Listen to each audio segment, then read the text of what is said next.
David, Dios te bendiga.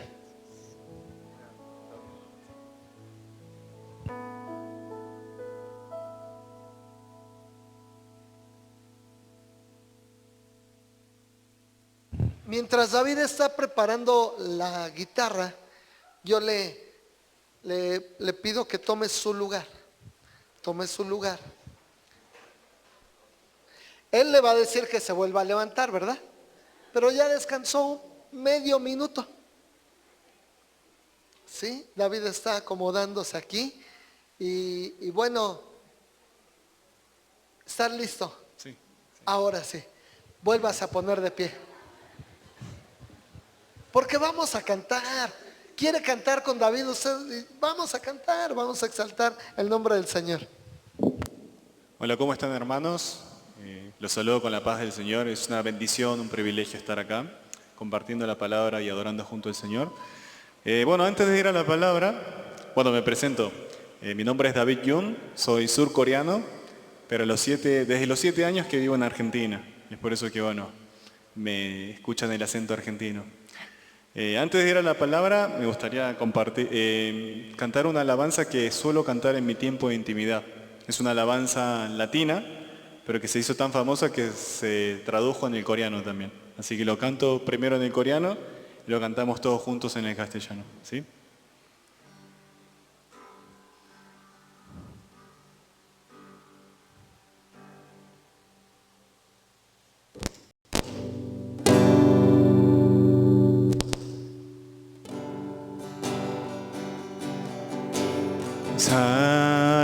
사랑스러운 주님 음성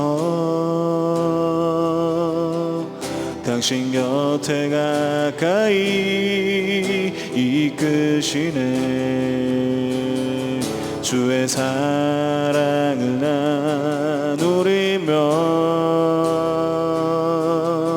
주의 아름다우심 나누길 원하네 예수 내 선하신 목자 나의 앞길 아시네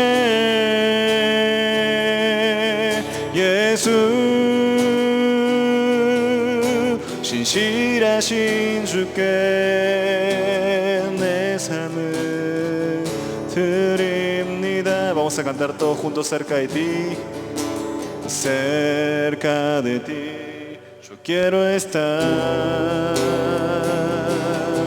para escuchar tu voz y aprender de ti. Quiero ser un reflejo de tu amor. Quiero ser un reflejo de tu amor. Yo quiero vivir solo en tu voluntad. Jesús, eres mi buen pastor. Jesús, eres mi buen pastor. Tú conoces mi camino. Jesús,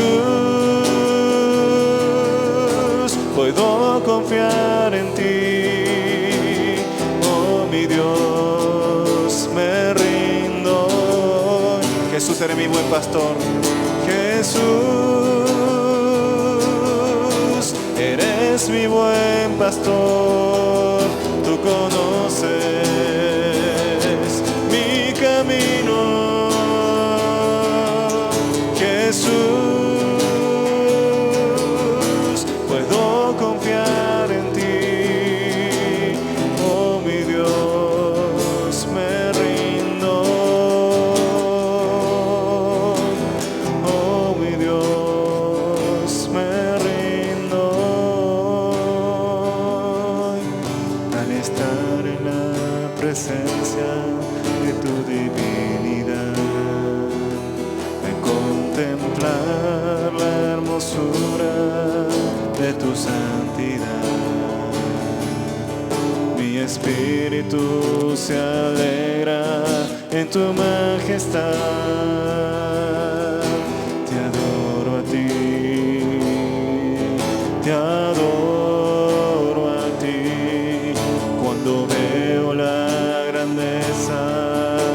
dulce amor y compruebo la pureza de tu corazón. Mi espíritu se alegra en tu majestad. Te adoro a ti, te adoro a ti, y al estar aquí delante de ti te adoraré. Postrado ante ti, mi corazón te adora, Dios, y siempre quiero estar para adorar y contemplar tu santidad. Te adoro a ti, Señor, te adoro a ti, y al estar aquí delante de ti te adoraré. Postrado ante ti, mi corazón te adora, Dios, y siempre quiero estar para adorar y contemplar tu santidad. Te adoro a ti, Señor, te adoro a ti. Así es, Padre, estamos acá para adorar, para exaltar tu nombre, Señor. Padre, quiero que tú seas el centro, Señor, de este lugar. Y que, Señor, en este momento, cuando escuchemos tus palabras, Señor, podamos conocer por sobre todo tu corazón, tu mensaje, Señor, para cada uno de nosotros. Y que esta palabra, Señor, tenga poder para transformarnos, Señor. Padre, queremos realmente vivir como tus verdaderos discípulos, como verdaderos hijos tuyos, Señor. Haz que podamos parecernos cada día más a nuestro Señor Jesucristo y que le podamos permitir al Espíritu Santo que obre en nosotros. Te damos toda la honra y la gloria y oramos en el nombre del Señor Jesús. Amén. Bueno, vamos a abrir, ¿pueden tomar asiento? Vamos a abrir en nuestras Biblias el Evangelio de Juan, capítulo 4, versículo 25.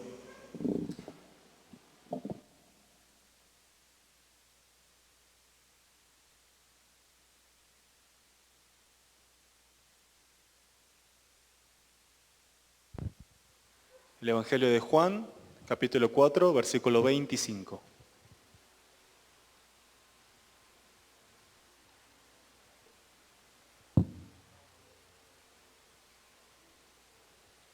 Vamos a leer todos juntos a una sola voz. Dice así: le dijo la mujer, sé que ha de venir el Mesías, llamado el Cristo. Cuando Él venga, nos declarará todas las cosas. El título de la predicación del día de hoy es Jesús es el Cristo. Todos estamos acostumbrados a llamar Jesús, Cristo, Jesucristo, Cristo Jesús, ¿verdad? Pero ¿qué significa Cristo? ¿Alguien sabe qué significa Cristo? Bueno, para los que estuvieron en la mañana no respondan, ¿sí?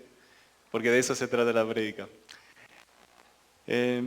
Cristo no es el apellido de Jesús, tampoco el sobrenombre de Jesús. Pero es muy importante que nosotros conozcamos y sepamos que Jesús es el Cristo. La palabra Cristo es una palabra griega, ¿sí? Se pronuncia en realidad Christos. Y significa literalmente ungido. Vemos en el versículo que leímos que dice la mujer, sé que ha de venir el Mesías llamado el Cristo. Entonces, ¿qué es el Mesías? Mesías es una palabra en hebreo que se pronuncia Mashiach y significa también literalmente ungido. Vamos a analizar, vamos a ver por qué lo llamamos a Jesús Cristo, el ungido, y por qué es tan importante que nosotros sepamos esto. En la palabra numerosas veces, a partir del Antiguo Testamento, se habla sobre el ungido. Muchas veces se habla sobre el ungido. En el libro de Isaías se habla mucho sobre el ungido. Y hace referencia al Señor Jesucristo, ¿sí? Entonces, ¿qué significa ser ungido y por qué es tan importante que comprendamos bien esto? Para que podamos comprender correctamente la misión que el Señor Jesús nos ha encomendado, debemos entender qué quiere decir Cristo, quién fue Él y qué significa para nosotros. ¿Sí? Y el significado que la Biblia le otorga al ungido es el único enviado de Dios quien viene a salvar y a redimir a su pueblo. El único enviado de Dios que viene a salvar y a redimir a su pueblo. ¿Sí? Tenemos que entender el concepto de que seamos su pueblo, ¿sí? Que seamos ciudadanos de su reino. De eso vamos a compartir ahora. Pero antes analicemos el texto porque hay una mujer samaritana que dice algo muy importante. Este versículo muchas veces lo pasan por alto. Suelen predicar versículos anteriores o posteriores a este versículo, pero no se lo han tenido tanto en cuenta porque no han excavado fondo para exprimirle el jugo. ¿Y por qué es tan importante la confesión que hace esta mujer samaritana? Una cosa que nosotros tenemos que tener cuidado de no hacer es descontextualizar el texto de su contexto. ¿Sí? Porque si no podemos entender cualquier cosa, e incluso muchas personas, muchas sectas, lo que hacen es sacar una palabra acá, otra palabra acá, y hacer querer decir que el texto diga lo que yo quiero decir. ¿Sí? Hubo un tiempo, conocen al presidente Trump, ¿verdad? Trump dice que es cristiano. Y le preguntaron a Trump, ¿cuál es el versículo bíblico que más le gusta a usted? ¿Y sabe qué respondió? Ojo por ojo, diente por diente. Raro. Yo no sé si ese hombre verdaderamente ha conocido la palabra de Dios. ¿Sí? Y está todo muy descontextualizado. ¿Sí? Entonces, y es más, no me quiero meter en esto, pero fíjense que cuando Jesús da esa ley, porque es bíblico, a través de Moisés, ojo por ojo, diente por diente, no está diciendo a la persona agredida que vaya a vengarse, no, porque la Biblia dice que la venganza es de Dios, pero le advierte a aquella persona de que no cometas pecado, no dañes el ojo o el diente de la otra persona, porque vas a tener que pagar por lo mismo. Está preveniendo a la persona de no cometer pecado. No es que nos está incitando a hacer que, ¿te sacó un ojo? Anda a sacarle otro ojo. ¿Saben por qué? Porque en el Nuevo Testamento Jesús toma esa misma palabra y lo actualiza. Más que actualizarlo, el público era diferente. Jesús, ¿qué le dice? Se les ha enseñado ojo por ojo, diente por diente. Pero yo les digo que el que le pega en una mejilla, le golpea en una mejilla, le ponga la otra. ¿Qué le está diciendo? Ahora el público va hacia la persona agredida. No le está diciendo, vaya a sacarle el ojo, golpéele más duro. No, le está diciendo, tenés que tener la capacidad y el corazón de hasta incluso llegar a recibir otra bofetada. ¿Entienden a lo que van? Tenemos que entender, es muy importante que nosotros estudiemos profundamente la palabra de Dios. ¿Por qué? Es la única manera en que vamos a poder conocer a Dios. ¿Sí? Nosotros podemos tener muchas experiencias con nuestro Señor, experiencias milagrosas. Pero ¿saben qué? Esas experiencias milagrosas, no sé cuántas habrán tenido en su vida, no transforman su vida. Simplemente es un llamado de gracia del Señor que tiene que ser un punto de partida para que cuando empiece a caminar con el Señor lo vaya transformando. Es simplemente un inicio. Muchas personas dicen, si me pasara este milagro, yo sería un verdadero cristiano. No. Porque la vida del cristiano es negarse a sí mismo, cargar su propia cruz y seguir. Y es en el camino en que es transformado. Esos milagros es una bendición, es por gracia del Señor. Una tragedia puede ser un milagro también para mí. Pero es el punto de partida para que yo pueda volver hacia Dios. ¿Sí? No sé por qué estoy diciendo esto. A ver, me perdí. Me fui de la rama. No hay que descontextualizar. Muchos grupos sectarios hacen eso, tergiversan la palabra de Dios, no llegan a conocer el corazón de Dios y manipulan a la gente con sus enseñanzas, alimentando el ego de cada una de las personas. Y tenemos que saber que el egoísmo es la raíz de todo pecado. Es por el egoísmo que nosotros, Adán y Eva, decidió querer independizarse de Dios. ¿Sí? Nosotros fuimos programados, creados para ser dependientes de Dios. ¿Sí? No tenemos vida sin Jesús, no tenemos vida sin Dios, porque el único eterno es el eterno, nuestro Dios Padre, es el único eterno. Si estamos separados de Él, la independencia de Él nos lleva a la muerte eterna. La separación con el eterno, el no querer dejar de depender de Dios, el querer independizarse de Dios, eso mismo en sí es el pecado. ¿Sí? El pecado no es simplemente hacer lo malo, no es simplemente desobedecer a Dios. Todo alejamiento que nosotros tenemos de Dios es pecado. ¿Y qué dice la Biblia que es la consecuencia del pecado? La muerte. Entonces pensemos, no es que Dios nos quiere castigar y cuando desobedecemos y hacemos lo malo, nos golpea y nos manda al infierno como castigo eterno. No.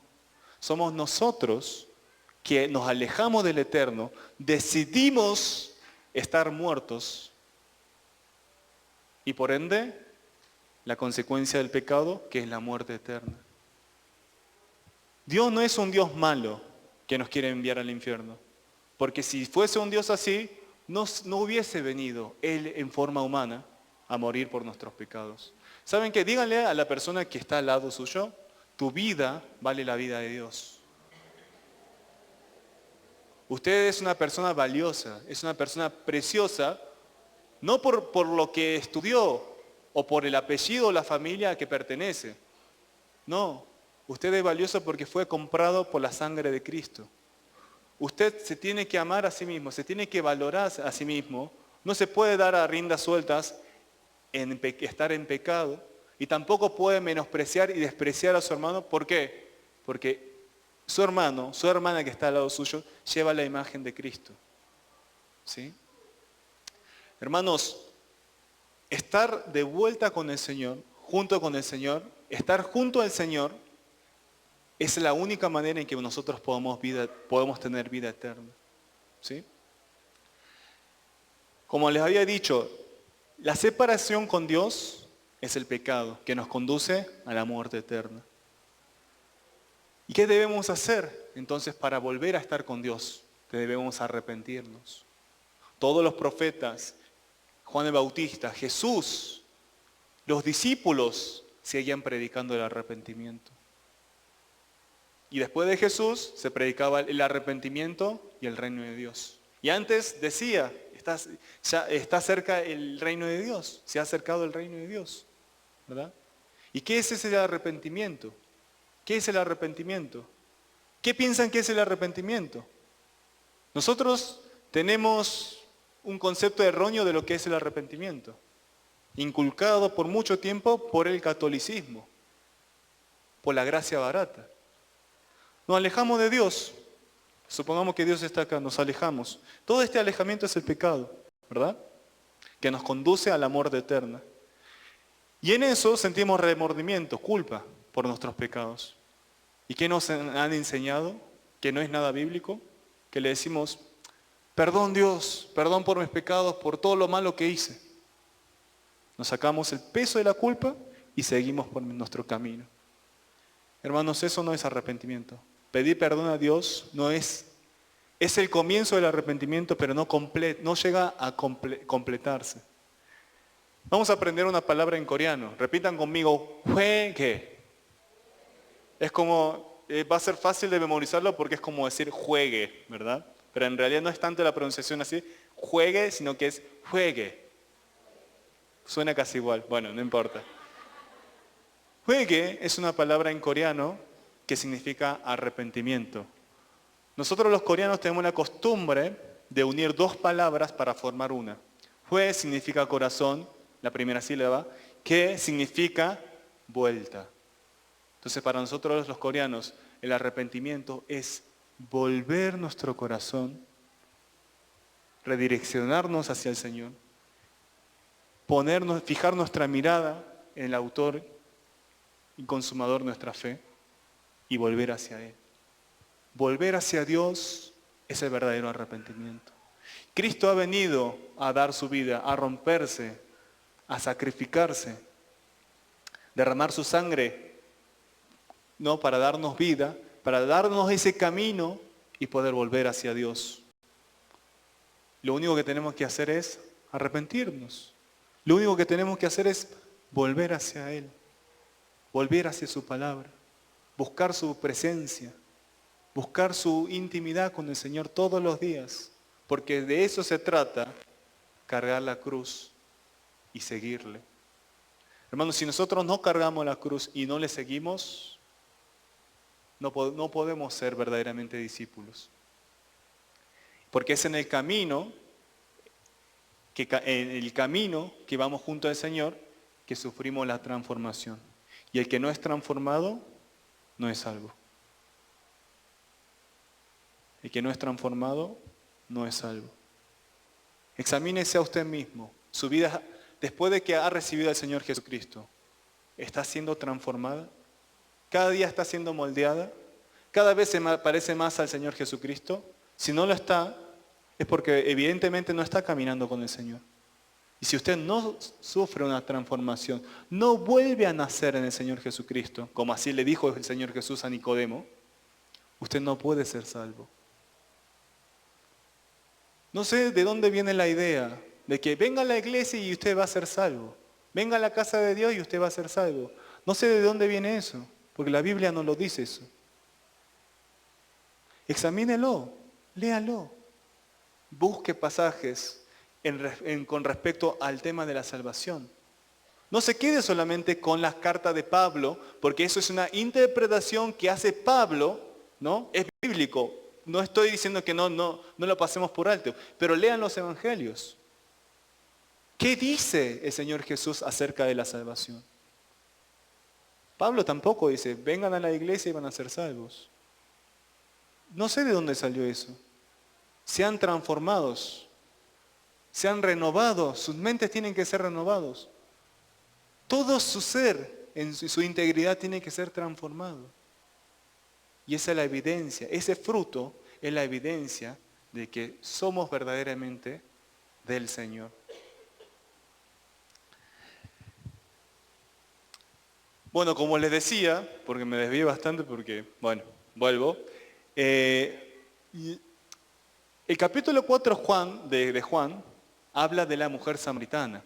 ¿Sí? Les hablo un poco de su contexto para que entendamos bien este versículo que acabamos de leer.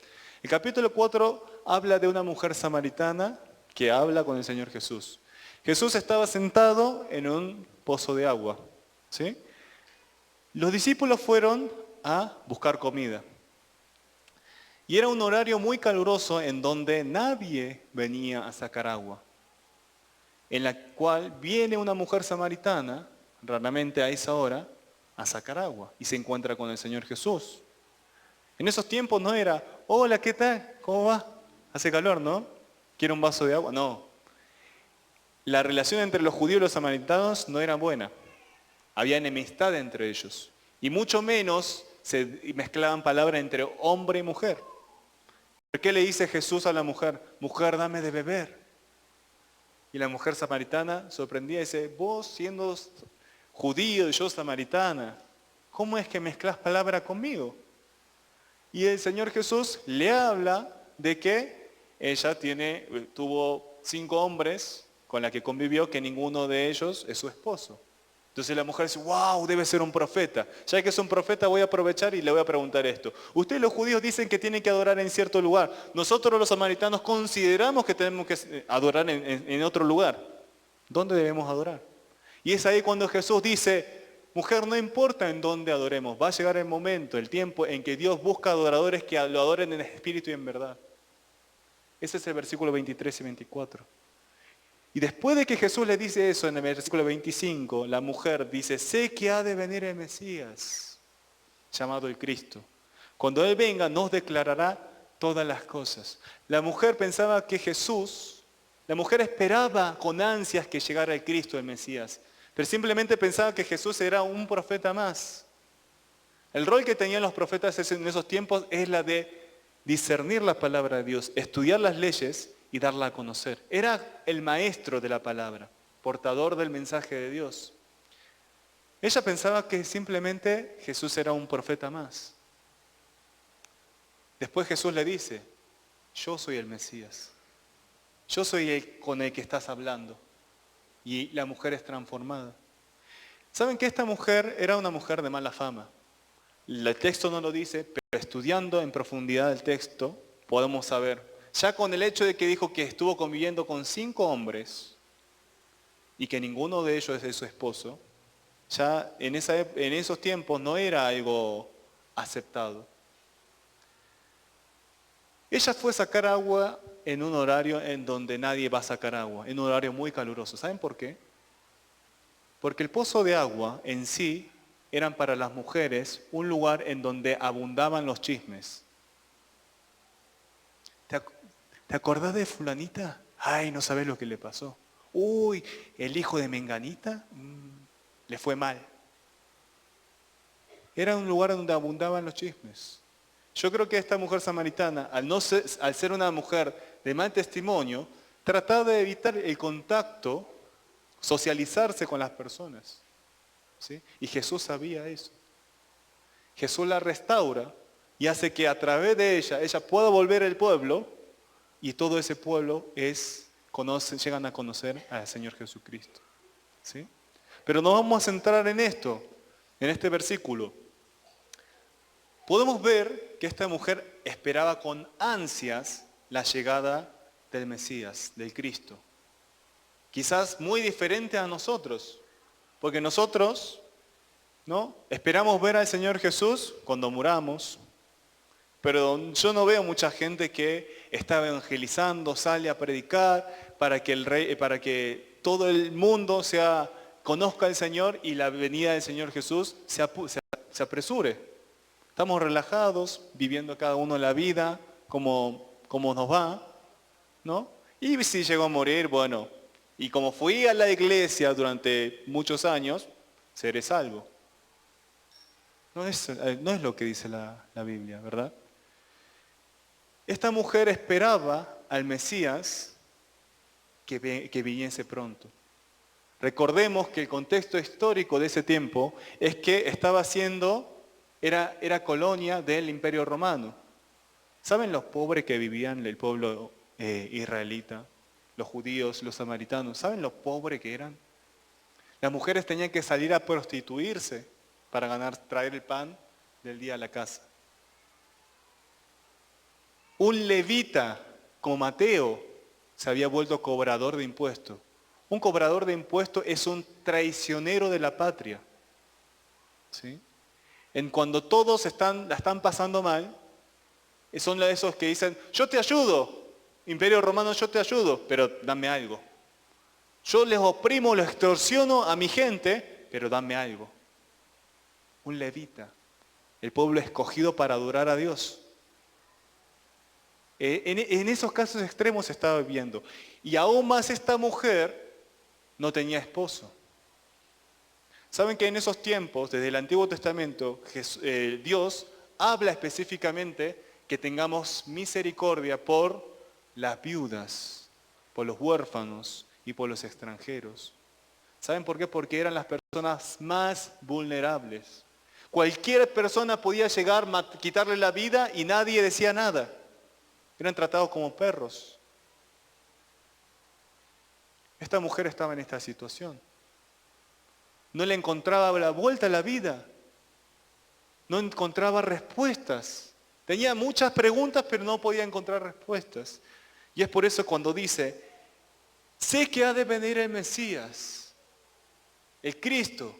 Cuando Él venga nos declarará todas las cosas, nos explicará todas las cosas, nos dará la solución sobre todas las cosas, está queriendo decir. Esperaba con ansias. Vemos que hay una necesidad muy grande en la vida de ella. Hermanos, solo la palabra de Dios tiene las respuestas a todas las cosas que nosotros necesitamos saber en la vida. Cuando meditamos en su palabra y nos encontramos personalmente cara a cara con el Señor mediante su palabra, es ahí cuando vamos a poder vivir respondiendo a nuestras preguntas existenciales que cada uno tenemos en la vida. Las respuestas que nosotros necesitamos lo hallamos solamente en la palabra de Dios. Y es por eso que solo la palabra de Dios debe ser nuestra autoridad máxima. Hay muchos comentarios bíblicos, hay muchos libros de autoayuda, pero eso nos puede orientar a conocer más de Dios con un testimonio personal de los autores y la experiencia que ellos han tenido, pero solo la palabra de Dios tiene la autoridad y mediante la palabra de Dios podemos conocer, mirar cara a cara al Señor. Hermanos, ningún otro libro. Saben que las sectas le dan autoridad a la Biblia, pero también a otros libros. Y saben que el único material revelado, inspirado por el Espíritu Santo que nosotros tenemos, es la Biblia. Si ustedes estudiasen con profundidad cómo es que se empezó a formar los 66 libros de la Biblia, es un total milagro. Solo la Biblia es palabra de Dios. ¿Sí? Pero muchas veces nosotros, ¿cómo hacemos? Tenemos el material bíblico acá. Tenemos la Biblia, pero no la leemos. ¿Quién no tiene Biblia en sus casas? Levante la mano, ¿quién no tiene una Biblia en su casa? Todos tenemos Biblia, pero ¿por qué no la leemos? Si sabemos que es el único libro autoritario divino, inspirado por Dios, ¿por qué no la leemos? Muchas veces sí dedicamos tiempo en adoración porque nos alegra, nos divierte. Pasamos tiempo en oración, suplicándole, rogándole, sacudiendo al Señor Jesús para que cumpla con mis deseos, los deseos de mi corazón, que también es un pasaje muy descontextualizado. Pero no nos interesamos en querer conocer al Dios verdadero vivo a través del texto bíblico. Hermanos, no hay otra revelación. Muchas otras personas quieren buscar alguna profecía, quieren tener sueños, visiones, cuando claramente tenemos la Biblia para leerla. Tenemos esa costumbre de buscar hacer las cosas de manera inmediata y fácil, pero así no son las cosas. Fíjense en todos los personajes bíblicos. Todos tuvieron que pasar por sus desiertos. Todos fueron entrenados, ¿no? Refinados como oros puros.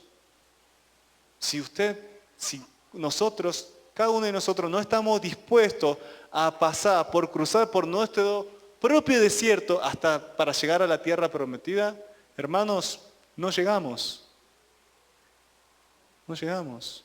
Y esa es la manera en donde es en el desierto en donde yo veo mi perversidad. Todo el egoísmo, todo el pecado, todo lo malo que yo tengo, se lo entrego en las manos del Señor para que Él esté purificando, tratando, santificándonos, ¿no? Para que podamos entrar a la tierra prometida. De eso se trata el cristianismo, hermanos. No solamente de venir, cantar lindo, porque también, ¿saben qué? Les digo una cosa. Usted no puede adorar a lo que no conoce. Yo he visto muchos hermanos que vienen a la iglesia, cantan, lloran emocionalmente, aplauden, saltan y están re bien. Me dice, hoy me llevó la bendición, pero sus vidas no son transformadas. ¿Y saben qué? Pareciera que ese tiempo de adoración y alabanza, cuando el centro tiene que ser Cristo, es como si fuese, no, yo vengo y me gusta cantar porque la paso bien y me siento bien. ¿Quién es el centro? ¿Yo o Cristo? Hay mucha gente que viene a la iglesia, canta, llora, le pide a Dios muchas cosas, pero no le interesa en lo mínimo llevar una relación con el Señor. Hermanos, no podemos adorar a lo que no conocemos. Y podemos adorar de verdad y en espíritu cuando llegamos a conocer realmente quién es Dios. Así como esta mujer samaritana conoció a Dios en ese encuentro. Su vida fue transformada y fue de testimonio para convertir a todo un pueblo. Leamos la Biblia, hermanos. Leamos la Biblia, ¿sí? Me estoy desviando, pero esto es muy importante. Hace 500 años, Martín Lutero hace la reforma. Lutero hace la reforma. ¿Saben por qué la Iglesia Católica se tergiversó de tal punto, de esa manera? En la Iglesia Católica vendían indulgencias. Usted compraba algo por su perdón de pecado. ¿Qué tiene que ver con eso con la gracia del Señor? Pero era una época en donde los líderes religiosos manipulaban a las personas porque nadie tenía Biblia. Una Biblia en esos tiempos valía una Ferrari lo que vale hoy. ¿Cuántas Ferraris tienen en su casa? Y no la manejan, lo dejan ahí. En serio se los digo. Y con los avances de la imprenta y con la reforma de Martín Lutero, ¿no? Se tradujo la Biblia en muchos idiomas y hoy tenemos Biblia. ¿Saben cuánta cantidad de predicaciones buenísimas encontramos en internet? Estamos viviendo en una época en donde abunda la palabra de Dios, pero nosotros nos morimos de sed y hambre por falta de palabra de Dios en nuestras vidas. Es increíble, porque no leemos. Estamos cómodos en nuestra zona de confort, pensando que, no, sí, yo creo en el Señor Jesús y soy salvo. No se ha solucionado el tema de mi egoísmo, mis pecados, pero me conformo. Y esa conformidad es la mentira y el engaño que el enemigo nos ha sembrado en cada uno de nosotros, que al final nos va a llevar al camino de la perdición. Hermanos, les doy un consejo. Si usted busca servir a Dios en comodidad, está caminando por el camino ancho. No podemos servir a Dios en la comodidad. Vean en los discípulos, en los apóstoles, en la misma vida del Señor Jesucristo. Hubo sacrificio, hubo mucho dolor,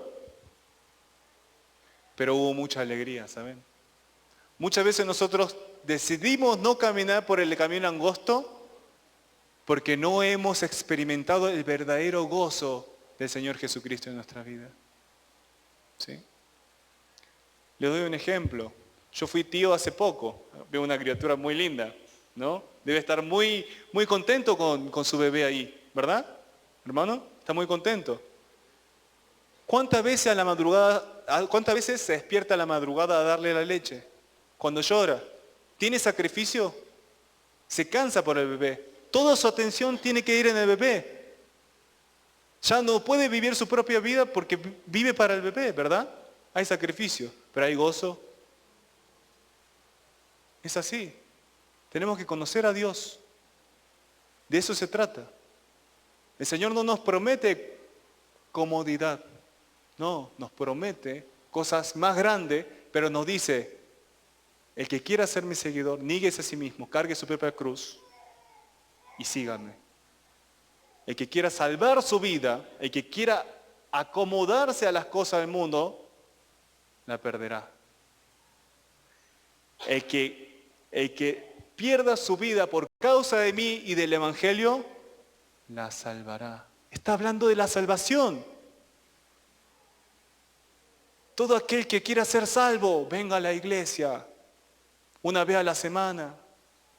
Aguántese esas 2 horas. Si quiere puede dormir un poquito. Igual usted va a ser salvo. No dice la Biblia. Eso no lo dice. Hermanos, tenemos que leer la Biblia.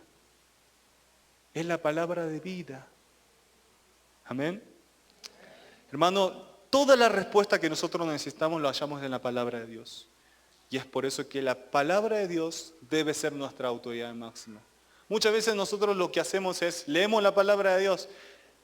Sí, en esto estoy de acuerdo, pero en otro no. ¿Quién tiene la autoridad? ¿La palabra de Dios o lo que usted piensa que es lo correcto? No. Hay veces que no vamos a entender. ¿Por qué, Señor, me pedís esto? Pero cuando nosotros obedecemos, es en el camino que, entendiendo su corazón, vamos a entender sus justos juicios y sus buenos propósitos, que son lo mejor para nosotros. Hermanos, volviendo al tema de que Jesús es el Cristo, porque todavía no he tocado ese tema, perdón por la hora, ¿no? En Israel tenían la tradición de hacer el ungimiento. Y solamente a 3 tipos de personas se le hacía el ungimiento. ¿Saben quién eran esos 3 tipos de personas? Era el rey, el sacerdote y el profeta. ¿Sí? A esos 3 tipos de personas se le ungía con aceite de oliva y se le daba una responsabilidad y se le daba una autoridad. ¿Sí? Y saben que nuestro Señor Jesucristo tuvo esos 3 roles al mismo tiempo. El Señor Jesús es nuestro Rey, volvió a comprarnos con su preciosa sangre para hacernos su posesión, ¿verdad? Primera de Timoteo capítulo 6, versículo 13 al 15 dice, te mando delante de Dios que da vida a todas las cosas y de Jesucristo, que dio testimonio de buena profesión delante de Poncio Pilato, que guardes el mandamiento sin mácula ni represión hasta la aparición de nuestro Señor Jesucristo, la cual a su tiempo mostrará el bienaventurado y solo soberano, Rey de reyes y Señor de señores. La Biblia da evidencia de que, ¿quién es el verdadero Rey? Nuestro Señor Jesucristo. Hebreos capítulo 4, versículo 14 y 15. Por tanto, teniendo un gran sumo sacerdote que traspasó los cielos, Jesús el Hijo de Dios, retengamos nuestra profesión, porque no tenemos un sumo sacerdote que no pueda compadecerse de nuestras debilidades, sino uno que fue tentado en todo, según nuestra semejanza, pero sin pecado. ¿Qué dice la palabra? Que Jesús es nuestro sacerdote, nuestro sumo sacerdote, y también fue el mismo sacrificio, ¿no? Quien a través de su sacrificio en la cruz nos da la reconciliación con nuestro Padre, nos redime y nos da la vida eterna. Mateo capítulo 21, versículo 11, y dice, y la gente decía, este es Jesús el profeta de Nazaret de Galilea. Las personas conocían al Señor Jesús como un profeta, como un erudito de la palabra, una persona que porta el mensaje de Dios, un mensajero de Dios. ¿Sí? Nadie, ninguna otra persona tuvo estos 3 roles al mismo tiempo. Se dice que Samuel tuvo también 3 roles. Él fue sacerdote, él fue profeta, pero no rey, fue juez. Porque el diseño de Dios es que ninguno de nosotros seamos reyes.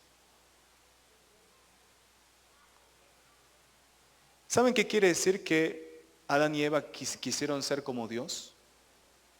Es que ellos quisieron ser el rey de su propia vida. ¿Cuál fue la tentación del enemigo, de Satanás? Comed este fruto, podés ser como Dios. Eso está queriendo decir, ¿para qué necesitas a Dios si vos podés ser Dios? ¿Para qué necesitas depender de Dios si podés independizarte de Dios? A eso está diciendo. Alimenta nuestro ego. Y el egoísmo es la raíz de todo pecado. ¿Por qué mato? Porque esa persona es una piedra de tropiezo para mí. ¿Por qué robo? Porque quiero tener eso lo que la otra persona tiene. Todo se trata de yo. El jueves hicimos la dinámica, ¿se acuerdan? Del lenguaje del amor. ¿Y de qué se trata? ¿No? La regla de oro. Haz a los demás lo que quieres que te hagan a ti. Levanta tu mirada, mira en tu hermano en las necesidades y preocúpate primeramente en las necesidades de tu hermano. ¿Sí? Si todos nos preocupáramos los unos a los otros y no hubiese egoísmo, no hubiese guerra, no hubiese hambre. el amor de Dios abundaría en todo el mundo. De eso se trata, hermanos. Nosotros no fuimos diseñados, creados para ser dioses. Hemos sido creados para recibir lo mejor. ¿Qué es lo mejor que Dios nos puede dar? A Él mismo. Él se nos ha dado a nosotros para que vivamos en una eterna relación con Él. Que lo disfrutemos. No hay nada mejor que Él mismo. Hasta ahora hablábamos sobre el ungido. Tanto reyes, sacerdotes y profetas eran ungidos con aceite de oliva. Pero ¿saben una cosa? Si usted lee la Biblia, no va a encontrar ningún versículo que diga que Jesús fue ungido con aceite de oliva. Entonces, ¿qué estuvo hablando ese coreano ahí adelante? Si Jesús no es el ungido. Si en ningún momento a Jesús lo ungieron con aceite de oliva. No. Jesús fue ungido con la unción del Espíritu Santo. El aceite de oliva simplemente es la representación del Espíritu Santo. ¿Sí? Hechos capítulo 10, versículo 38. Cómo Dios ungió con el Espíritu Santo y con poder a Jesús de Nazaret. Y cómo éste anduvo haciendo bienes y sanando a todos los oprimidos por el diablo, porque Dios estaba con él. Ungido por el Espíritu Santo. Juan capítulo 1, versículo 33 y 34. Y yo no le conocía, pero el que me envió a bautizar con agua, aquel me dijo, sobre quien veas descender el Espíritu y permanece sobre él, ese es el que bautiza con el Espíritu Santo. Y yo le vi y he dado testimonio de que este es el Hijo de Dios. Este es el ungido. Este es el elegido. ¿Sí? Nuestro Señor Jesús, quien es el Cristo, quien fue ungido por el Espíritu Santo, tiene el poder y la autoridad para bautizarnos y ungirnos con su Espíritu Santo. ¿Sí? Primera de Pedro capítulo 2 versículo 9. Mas vosotros sois linaje escogido, real sacerdocio, nación santa, pueblo adquirido por Dios, para que anunciéis las virtudes de aquel que os llamó de las tinieblas a su luz admirable. Este versículo nos da una clara identidad de quiénes somos en Cristo. Es por eso que debemos recibir del Señor Jesús su Espíritu. Debemos anhelar vivir llenos de su Espíritu Santo. Porque podemos decir, sí, entiendo que Jesús sea rey, que sea sacerdote, sea profeta, pero ¿qué tiene que ver conmigo? Tenemos que entender, saber quién es Dios, porque es Dios quien nos da nuestra identidad. ¿Saben que Calvino dijo algo muy importante? Calvino dijo, yo no puedo decir que conozco a Dios sin conocerme a mí mismo. Y tampoco puedo decir que me conozco a mí mismo sin conocer a Dios. Es muy profundo, pero es verdad. Es la verdad. ¿Saben cómo nosotros podemos saber cuál es nuestra identidad? Todos nosotros nacemos y nos preguntamos esta pregunta. ¿Quién soy yo? ¿Cuál es el propósito de mi vida? ¿Para qué existo? ¿Para qué estoy? ¿Verdad? Todos nos hemos preguntado eso. Pero ¿saben qué? Últimamente pareciera que la generación que está viniendo no piensa mucho en eso. Porque el enemigo ha usado una estrategia tan impresionante que nos mantiene tan ocupados, ¿no? Es la corriente mundana que nos lleva y no nos deja pensar. No nos deja pensar en nuestra muerte, nuestro propósito de vida. Y nos arrastra. Y hoy vemos chicos que no pareciera que están viviendo. Simplemente están existiendo. Vivir y existir son cosas diferentes. Uno vive cuando comprende su propósito, la razón por la que vive. ¿Y saben cómo puedo yo saber quién soy yo? A partir de Génesis, Dios nos da esa respuesta. Nosotros hemos creado a imagen y semejanza de Dios. Si yo quiero saber quién soy yo, tengo que conocer a Dios. Tengo que ver a Dios. Cuando yo conozco a Dios y aprendo a verme a mí mismo con los ojos de Dios, ese soy yo. y tengo que conocer al Señor Jesucristo y saber que Él es el Cristo, el ungido, para yo saber cuál es la misión que yo tengo. Hermanos, Dios no solo nos ha dado el Evangelio como una simple información a compartir, sino que nos dio el poder y la autoridad mediante su Espíritu Santo para que primero lo vivamos y de esta manera prediquemos el Evangelio. ¿Sí? También en los Evangelios vemos que Jesús nos promete que vamos a hacer cosas mayores que Él, ¿verdad? Y de hecho, los discípulos sanaban enfermos, ¿no? Resucitaban a las personas, expulsaban a los demonios, hacían los mismos milagros que el Señor Jesús. Pero ¿saben cuándo? Cuando estaban llenos del Espíritu Santo. Y cuando no lo estaban, Pedro, lleno del Espíritu Santo, predicó a 3.000 personas y los transformó. A la entrada del templo levantó a un cojo, lleno del Espíritu Santo. Te voy a dar lo que yo tengo. No tengo oro ni plata, pero te voy a dar lo que yo tengo. ¿Y qué es lo que tenía Pedro? El Espíritu Santo. En nombre del Señor Jesús, levántate y camina, le dice. ¿Ustedes qué tienen para dar? ¿Qué tienen ustedes para dar? ¿Dinero? Con dinero no podemos hacer nada. En realidad hacemos algo momentáneo ahí, pero con dinero no cambiamos a las personas. Lo que cambia, transforma a las personas es el Espíritu Santo. ¿Tienen el Espíritu Santo en su interior? Yo sé que sí, por algo están acá. Pero no es lo mismo tener al Espíritu Santo en nuestro interior y ser llenos del Espíritu Santo. Porque Pedro, siendo lleno del Espíritu Santo, hacía cosas increíbles. Y era un discípulo muy parecido al Señor Jesucristo. Pero cuando no estaba lleno del Espíritu Santo, volvía a ser el mismo terco Simón de antes. ¿Sí? Y estar lleno del Espíritu Santo, la llenura del Espíritu Santo no lo obtenemos con ven Espíritu, ven, lléname Señor, con una alabanza. No es un conjuro mágico, hermanos. El Espíritu Santo no es una hada con una varita. Ah, sí, vos me cantaste, me invitaste a tu corazón. ¡Ping! Estás lleno del Espíritu Santo. No. Estar lleno del Espíritu Santo significa estar vacío de las cosas mundanas. ¿Cómo pretendo yo estar lleno de la palabra y del Espíritu Santo si estoy lleno de cosas mundanas? Si mi cabeza está constantemente pensando en el trabajo, en mis quehaceres, en mi hobby, en otras cosas que yo priorizo antes que Dios. ¿Cómo puedo yo estar lleno del Espíritu Santo?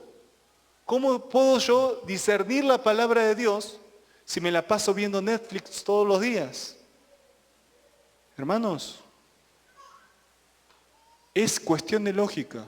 Si yo me lleno con otra cosa, si yo dedico todo mi tiempo en otra cosa, no puedo pretender estar lleno del Espíritu Santo. ¿Sí? Si nosotros vamos al campo misionero, seguimos viendo los milagros, los mismos milagros que ocurrieron en los tiempos del Señor Jesús, en la iglesia primitiva. Hay personas endemoniadas que son expulsadas en el nombre del Señor Jesús. Hay personas que son sanados en el nombre del Señor Jesús. ¿Creen que eso ocurre hoy día? ¿Amén? ¿Ocurre? ¿Dios tiene poder para hacer eso? Lo dice la palabra y es algo que Jesús mismo nos prometió. Pero seamos honestos, ¿ocurren esas cosas frecuentemente en nuestros alrededores? ¿Por qué? ¿Saben por qué? Porque son muy pocos los que realmente esperan vivir llenos del Espíritu Santo. Porque no soy yo quien hace esos milagros. Es el Señor que me utiliza cuando dejo ser utilizado por el Señor. Me dejo ser una herramienta del Señor, un canal de bendición para bendecir a otras personas. Pero no muchos, hermanos, queremos estar llenos de su Espíritu Santo. Sí queremos estar llenos de plata, llenos de fama. Todo lo que alimenta nuestro ego, nuestra naturaleza pecaminosa, pero no queremos estar llenos del Espíritu Santo. Y ese es el problema que la iglesia ha perdido. Ha perdido eso, ha perdido la unción, ha perdido la llenura del Espíritu Santo, y es por eso que nos cuesta tanto, nos cuesta una barbaridad ser sal y luz en medio de la oscuridad.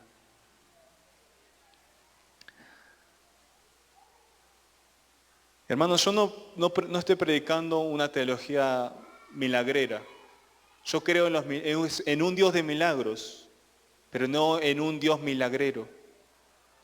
¿Y saben cuál es el mayor milagro que ustedes pueden experimentar en su vida? Que su vida sea transformada.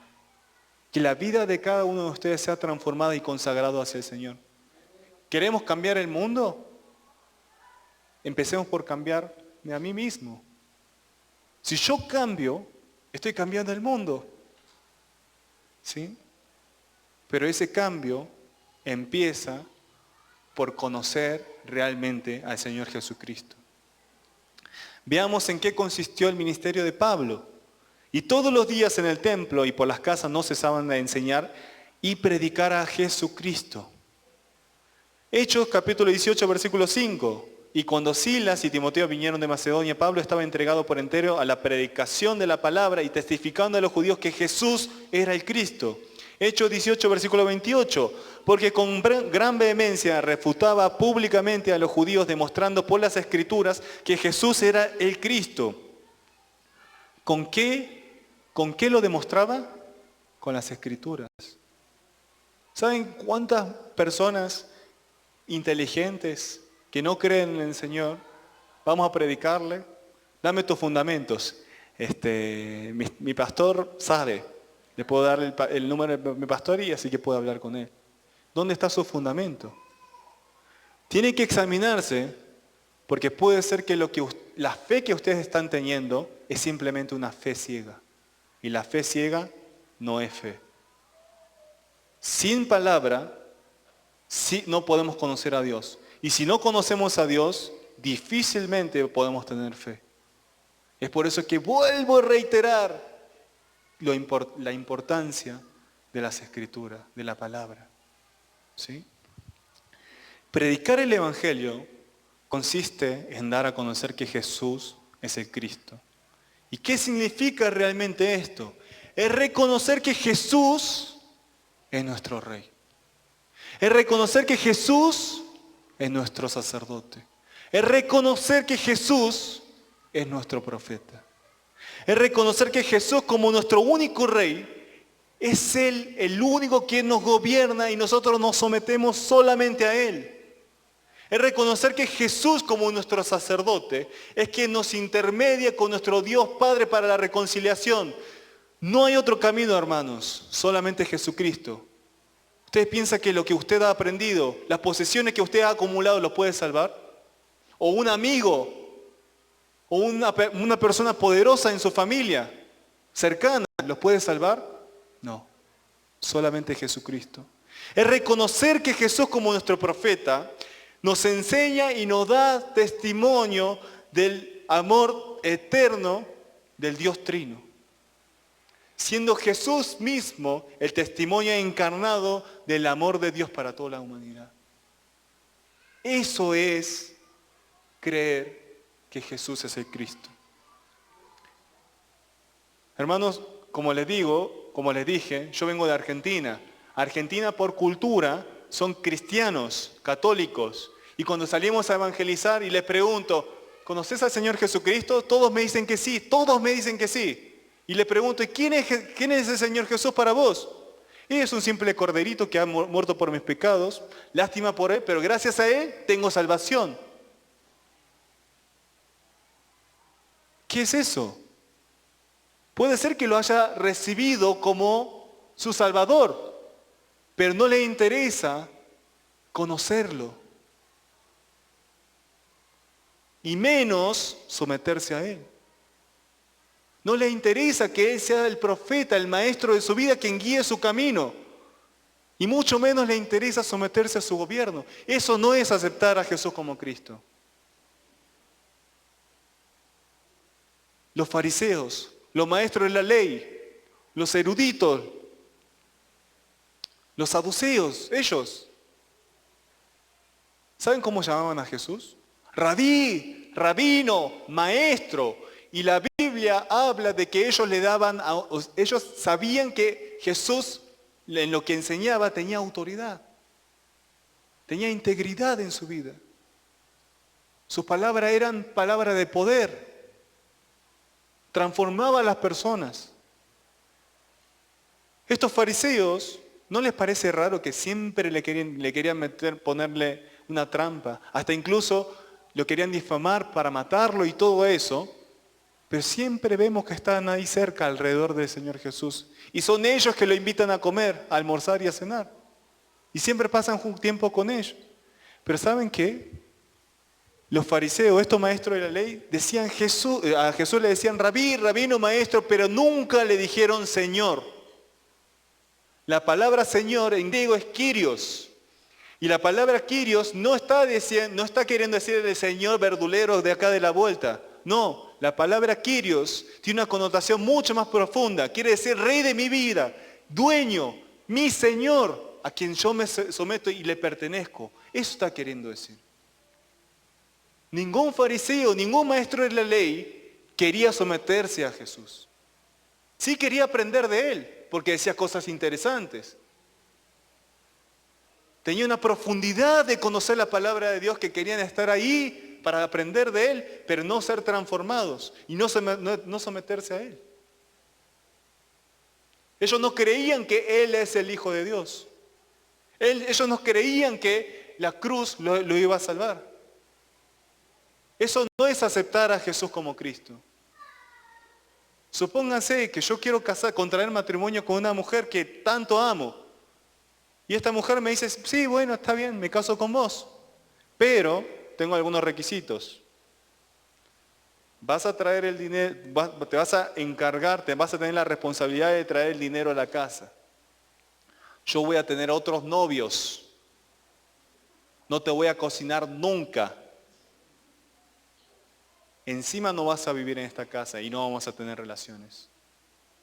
¿De qué me sirve casarme con ella? ¿Dónde están los privilegios? Hermanos, aceptar a Jesucristo se trata de aceptarlo como Rey, sacerdote y profeta en nuestras vidas. Hermanos, imagínense que y es por eso que nuestro deber de predicar el Evangelio consiste en predicar que Jesús es el Cristo, predicar que Jesús es el Rey, que Jesús es el profeta, que Jesús es mi sacerdote, pero no con una información, sino con mi manera de vivir, con mi vida transformada. De eso se trata predicar el Evangelio. Pero imagínense, hermanos, que yo predico que Jesús es el Cristo, pero no le obedezco. No me someto a su gobierno. No vivo una vida en oración y dedico tiempo para comprender lo que dice su palabra. No vivo una vida de integridad. Esto es contradecir lo que predico. Es no aceptar al Señor como Rey, sacerdote ni profeta. Y no sirve de nada predicar el Evangelio solo con palabras, porque no hay ningún poder ni autoridad en lo que predicamos, sino primeramente lo vivimos. Hermanos, la evidencia de que tenemos la unción del Espíritu Santo, la llenura del Espíritu Santo, no es cuando hacemos muchos milagros y se nos manifiestan muchos dones, sino que cuando cada uno vive en sometimiento al Mesías, reconociendo que solamente Él es el Rey de mi vida. Cuando realmente creo que Él y solo por Él soy perdonado, reconciliado y solo Él me da la salvación. Y cuando reconozco que Él sigue hablando, exhortando, instruyéndome y guiándome en la vida a través de su palabra, solo cuando vivimos de esa manera vamos a vivir una vida llenos del Espíritu Santo. Hermanos, es en la Biblia en donde contienen todas las instrucciones de cómo vivir su reinado. Es en la Biblia en donde aparecen todas las promesas de que Jesús es nuestra única salvación. Y solo la Biblia nos enseña cómo seguir los pasos de nuestro Señor Jesucristo. Porque el reino de Dios no consiste en palabras, sino en poder. Hermanos, antes de comenzar a emprender este viaje misionero, yo estuve como pastor de jóvenes durante 3 años en una iglesia coreana. Hay una comunidad muy grande de coreanos en Buenos Aires, Argentina, como lo es acá en Ciudad de México. Somos alrededor de 20.000. Yo estaba a cargo del grupo de jóvenes de 18 a 23 años, que eran los jóvenes universitarios. Y una de las cosas que más me costó trabajar en ellos es que ellos eran jóvenes convencidos del Evangelio, pero no convertidos. Y hay una gran diferencia. Yo puedo estar convencido de que la Biblia es palabra de Dios y al mismo tiempo no permitiendo que el Espíritu Santo me transforme y me convierta a la imagen, a la semejanza de nuestro Señor Jesucristo. ¿Y saben qué? Les vuelvo a decir, el que no es convertido no es salvo. Es duro lo que les digo hoy. ¿Sí? Yo sé que al pastor le cuesta decir eso, porque tiene la función del pastor de abrazarlos, de darle palabras de ánimo, de animarlos. Y es por eso que aprovechan los misioneros a decir palabras duras. Pero es la realidad. Si usted no está transformado, si usted no está convertido por la palabra de Dios, lamento decirle, es una pena, pero no es salvo. ¿Cómo podemos estar convertidos? Conociendo la palabra de Dios, conociendo lo bueno que es Él, que sus justos, las cosas que Él nos quiere dar son buenos, son palabras de amor, sus justos juicios con nosotros. Tenemos que comprender eso. Y cuando nosotros sepamos realmente quién es el Cristo y qué tan bueno es que nosotros conozcamos y le sirvamos, es ahí cuando estamos dispuestos a seguirles, sacrificando incluso a todo lo que nosotros podamos tener. Hermanos, hubo una chica en el grupo de jóvenes que ella no venía del grupo de jóvenes, solamente asistía al culto general. Entonces nunca la llegué a conocer personalmente porque no venía en el culto de los jóvenes. Pero ella, por la gracia del Señor, había estudiado francés y se fue a Francia y le pasó 1001 cosas ahí. Tuvo un montón de problemas, pero ahí se encontró con hermanos cristianos, verdaderos cristianos, y les predicó. Y ella cuando volvió a la iglesia, era una joven lleno del Espíritu Santo. Todos los días, pastor, ¿qué es esto? ¿Qué quiere decir esto? Me molestaba todo el tiempo. Pero es una alegría que vayan, pregunten al pastor, que quieran saber más, tengan sed y ansia de conocer a Dios. Si es por eso, sí pueden molestar al pastor. ¿Sí? Y yo creo que el pastor se alegra en que ustedes se interesen cada vez más en la palabra y quieran conocer más a Dios. Yo estaba muy contento con esta hermana. Y cuando el año que yo tuve que dejar, la votaron como líder de jóvenes. ¿Sí? Porque tenemos un liderazgo. A lo que voy es que la madre de esta joven es una mujer de baja estatura, pero con una sonrisa hermosa. Y cada vez que yo entro para el culto general, me recibe en la entrada con un abrazo y me dice, ay, Pastor David, me da un beso, me abraza, ¿cómo estuvo? ¿No? Tanto tiempo sin verlo y una semana que pasó, pero bueno. Y así me daba tanto amor que yo siento tanta paz. Y es tan linda ella. Y cuando hablé con su hija, en uno de los estudios bíblicos, terminando los estudios bíblicos, hablé con ella y le dije, ay, Lore, tu mamá es tan linda, es tan tierna, transmite tanta paz. Tu mamá es un amor con patas, le decía. ¿Y saben lo que que me dijo la joven? Sí, pero ella no es así en casa. Y yo le decía, ¿Cómo que no? Si es tan dulce, esa sonrisa no tan tierna. Pastor, si usted viese cómo le grita a los empleados en el trabajo, ¿cómo trata a papá? ¿No? ¿Cómo nos quiere manipular a nosotros para que, ¿no?, cumplamos con sus sueños frustrados? Usted no diría lo mismo. Y ¿saben qué? Eso fue un golpe durísimo para mí. Estaba tratando con los jóvenes y me encontraba con jóvenes que estaban convencidos del Evangelio, pero no les interesaba convertirse. Y decía, ¿pero por qué? ¿Por qué? ¿Por qué no creen en la palabra? Si ustedes saben, tienen mucho conocimiento bíblico, pero ¿por qué no se animan? Y piensen por qué. Ellos han nacido en la iglesia. Han crecido han vivido todos esos años viendo la doble vida de sus padres. ¿Cómo esperan que sus hijos crean en Dios si sus vidas no están transformadas? Ojo, los jóvenes, les digo, eso no es excusa. Ustedes ya están grandes. Ustedes tienen que buscar a Dios por su propia cuenta. Pero a los padres les digo, tienen que ser transformados. Si realmente quieren heredarle lo mejor a sus hijos, que es la herencia espiritual, la de conocer a Dios, tienen que empezar a cambiar sus vidas. Y es por eso que ahí me empezaba a entender por qué a los jóvenes les costaba tanto creer. ¿Y saben qué?